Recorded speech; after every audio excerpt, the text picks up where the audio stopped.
Hey everyone, welcome back to Coding Content, where we turn your programming struggles into sarcastic commentary. Today, we're diving into Big O notation, the mysterious math wizardry that explains why your code is slower than a tortoise running a marathon. So buckle up, because we're about to dissect why your program is struggling to keep up with the 21st century. Now, imagine your code is like a pizza delivery guy. You want it to be fast, efficient, and not get lost on its way to the customer. Big O notation is like the GPS that guides your code, helping you understand how the time your algorithm takes grows with the size of the input. Because, let's be honest, we all love our code to be as swift as possible.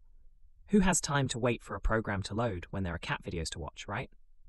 So, what is Big O notation? It's a mathematical way to describe the efficiency of an algorithm. It tells you the worst-case scenario for how long an algorithm takes to run, or how much memory it uses. Think of it as the ultimate Debbie Downer of programming, always ready to remind you that your code might not be as snappy as you think.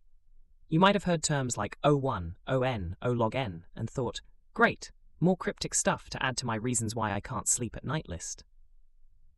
Fear not. These are just ways to express how an algorithm's efficiency changes as the input size grows.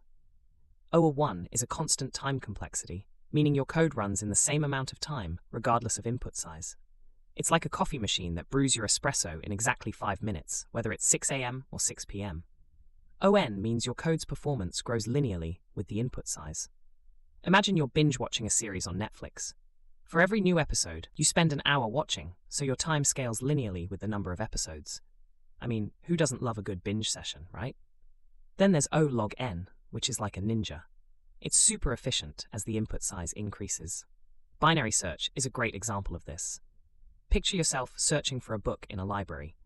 Instead of checking every single book, you start in the middle. Decide which half the book is in, and repeat the process. Voila! You found it faster than you can say Dewey Decimal System. Now let's talk about the bad boys. ON2d, OV2n, and beyond. These are the code killers, the ones that make your computer fans sound like it's about to take off. They represent algorithms that become painfully slow as input size grows. Think of it like trying to find a needle in a haystack by examining each piece of hay twice. Yeah, not exactly efficient, is it? So why does this matter?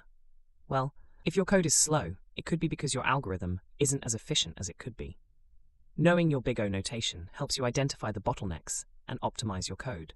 Because, let's face it, nobody wants to wait longer than necessary for their program to run, especially when there's a world of memes to explore. Now, how do you fix it? First, analyze your algorithm to understand its time complexity. If it's not up to snuff, consider alternative algorithms or data structures. Remember our unsung heroes from the last video?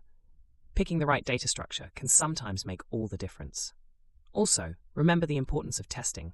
Run your code with different input sizes and track performance. Sometimes, the actual bottleneck might surprise you, like finding out your favorite coffee shop is out of your go-to blend. Tragic, I know. In conclusion, Big O notation is the secret sauce for understanding and improving your code's efficiency. It's not just for the math geeks. It's a tool that every programmer should have in their toolkit. So next time your program takes forever to run, don't just assume it's your computer's fault. Dive in, analyze that Big O, and make your code as efficient as possible. Because, in the end, we all just want to get back to what really matters. Browsing Reddit for the latest programming memes. Thanks for tuning in to Coding Content. Remember to like, subscribe, and hit that bell icon if you want to hear more sarcastic takes on programming topics. Until next time, keep coding, keep learning, and may your algorithms always be efficient.